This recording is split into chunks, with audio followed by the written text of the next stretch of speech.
नमस्कार दोस्तों, मैं अमित इस YouTube channel lifestyle with technology पे आपका स्वागत करता हूं।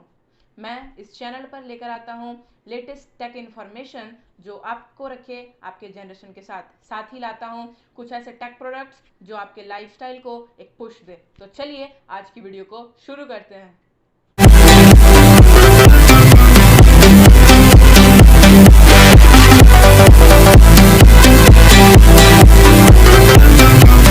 तो आज जिस टॉपिक पर हम बात करने वाले हैं वो है the origin country of well known and popular smartphones की। कौन सा स्मार्टफोन किस देश में मैन्युफैक्चर होता है। बात करेंगे हम मेड इन चाइना फ़ोन्स की। साथ ही एक और टॉपिक है जो कुछ स्मार्टफोन्स अपने बॉक्सेस पर ये मेंशन करते हैं कि वो मेड इन इंडिया है। जो हमारा पहला स्मार्टफोन का ब्रांड है वो है एप्पल स्मार्टफोन्स।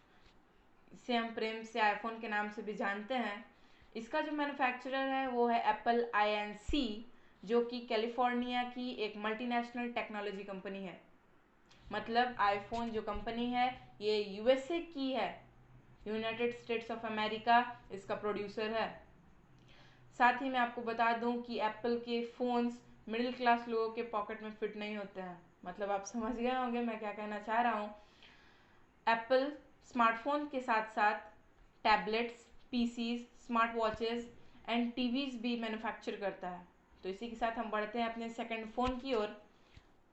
जो हमारा दूसरा स्मार्टफोन का ब्रांड है वह है सैमसंग। सैमसंग ड्यूरेबिलिटी किंग तो है ही, साथ में ये मिडिल क्लास लोगों के पॉकेट में भी पूरी तरह से फिट हो जाता है।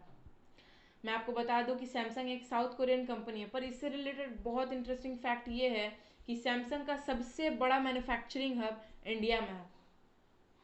मतलब हम इंडियंस को सैमसंग ही बाय करना चाहिए, क्योंकि ज़्यादातर जो इसका प्रॉफिट है वो हमारे देश में ही रह जाता है। डोंट थिंक कि मैं किसी भी प्रकार का स्पॉन्सरशिप कर रहा हूँ, मैं बस अपना ओपिनियन आपसे शेयर कर रहा हूँ। आपको बता दूं कि LG भी एक साउथ कोरियन कंपनी स्मार्टफोन का ब्रांड है।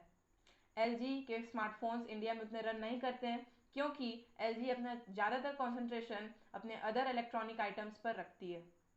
इसी के साथ हम बढ़ते हैं अपने थर्ड फ़ोन की ओर, जो कि है हवाई कंपनी के स्मार्टफोन्स। हवाई जो कंपनी है वो मेड इन चाइना कंपनी है, ये चाइनीज़ ब्रांड के हैं। हवाई कंपनी के जो स्मार्टफोन्स हैं वो अपने कैमराज और बेटर गेमिंग सपोर्ट्स के लिए जाने जाते हैं। बस। और अब हम बढ़ते हैं अपने चौथे फ़ोन की ओर। तो जो हमारा चौथा फ़ोन है वो है अप्पो का फ़ोन। अप्पो स्मार्टफोन्स भी मेड इन चाइना फ़ोन्स ही है। अप्पो फ़ोन्स अपने कलर वेरिएंट्स, पॉपअप मॉड्यूल्स और अपने लॉन्ग बैटरी लाइफ के लिए जाने जाते हैं। पहले अप्पो फ़ोन्स बेस्ट सेल्फी कैमरा के लिए भी जाने जाते थे, पर अब सैमसंग और गूगल पिक्सल्स ने उसे उसकी जगह दिखा दी है। तो अब हम बढ़ते हैं, अब हम बात करते हैं अपने फिफ्थ फ़ोन की, जो है Xiaomi स्मार्टफोन्स। Xiaomi को हम MI के नाम से भी जानते हैं। Xiaomi के स्मार्टफोन्स जाने जाते हैं अपने स्टाइलिश लुक्स, कैमराज और यूज़ इन अ लिटिल के लिए। अगर मैं बात करूँ चीप एंड बेस्ट स्मार्टफोन्स की, तो मैं Xiaomi स्मार्टफोन्स को टॉप पर रखना चाहूँगा, क्योंकि आपको बहुत कम इन्वेस्ट करना पड़ता है और कम इन्वेस्टमेंट में आपको काफ़ी कुछ मिलता है। Xiaomi फ़ोन्स भी completely made in China phones हैं। जी हाँ, ये कम्प्लीटली मेड इन चाइना है। वीडियो की शुरुआत में मैंने आपसे कहा था कि कुछ फ़ोन्स अपने बॉक्सेस पर ये मेंशन करते हैं कि वो मेड इन इंडिया है, तो मैं आपको बता दूं कि ऐसा कुछ है नहीं। MI के कुछ रेडमी सीरीज़ के कुछ फ़ोन जो हैं वो इंडिया में बस मैन्युफैक्चर होते हैं, बाकी फ़ोन्स चाइना से आते हैं।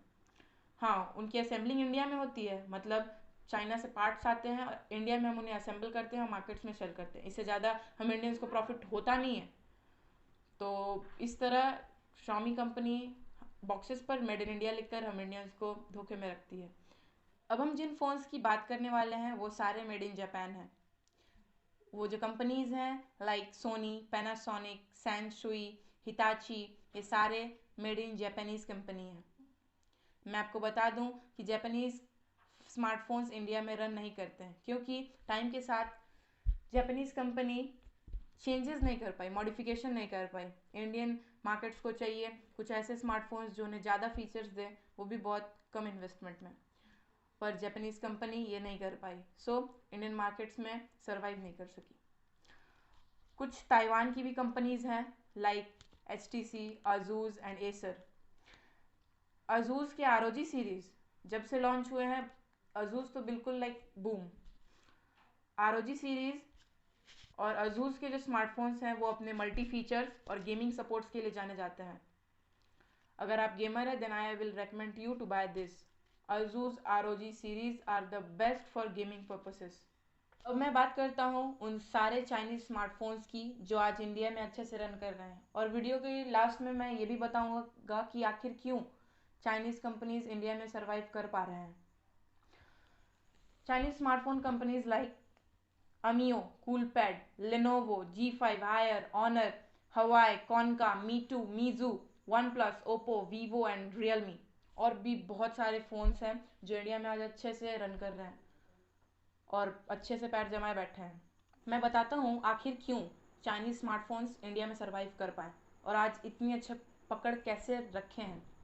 ये इसलिए हो पाया क्योंकि इंडियन पीपल्स को चाहिए ऐसे प्रोडक्ट्स जो चीप हो, जो सर्विसेज अच्छे प्रोवाइड करे, जो आपको अच्छी क्वालिटी के साथ साथ बहुत सारे मल्टी फीचर्स दें, और चाइनीज़ मैन्युफैक्चरर्स ने ये किया। उन्होंने अपने स्मार्टफोन्स में अच्छे फीचर्स दिए, चीप क्वालिटी पे प्रोडक्ट्स हमें प्रोवाइड किए, साथ ही साथ अच्छे सर्विसेज भी दिए। चाइनीज़ प्रोडक्ट्स, चाइनीज़ स्मार्टफोन्स हमें हर वो चीज़ देते हैं जो हमें चाहिए। उन लोगों ने हमारी ज़रूरत को समझा और उस मुताबिक अपना प्रोडक्ट तैयार किया। आज चाइनीज़ हर साल हमारे देश से मिलियंस ऑफ डॉलर्स का ट्रेड करते हैं और इस तरह हमारी इकोनॉमी को बर्बाद कर रहे हैं। और बर्बाद अकेले नहीं, हम भी कर रहे हैं साथ साथ। हम खरीदते ही नहीं तो वो बेचते कैसे, और वो बेचते नहीं तो बर्बाद कैसे होता। तो हम इंडियंस ही इस बर्बादी के कारण हैं and we are responsible for this. China के प्रोडक्ट्स इंडिया में बिकने से कोई रुकवा नहीं सकता है। कोई भी चाइना के प्रोडक्ट्स पर ज़्यादा बैरियर्स नहीं लगा सकता, हमारी गवर्नमेंट भी नहीं कर सकती है, क्योंकि हमें भी वर्ल्ड ट्रेड ऑर्गेनाइजेशन के रूल्स के मुताबिक चलना पड़ता है। पर हम उसके प्रोडक्ट्स को खरीदना छोड़ सकते हैं। इस तरह हम जो इंपोर्ट करते हैं उनसे उसे रोक सकते हैं। इसी के साथ हम इस वीडियो को ख़त्म करते हैं। जय हिंद, जय भारत।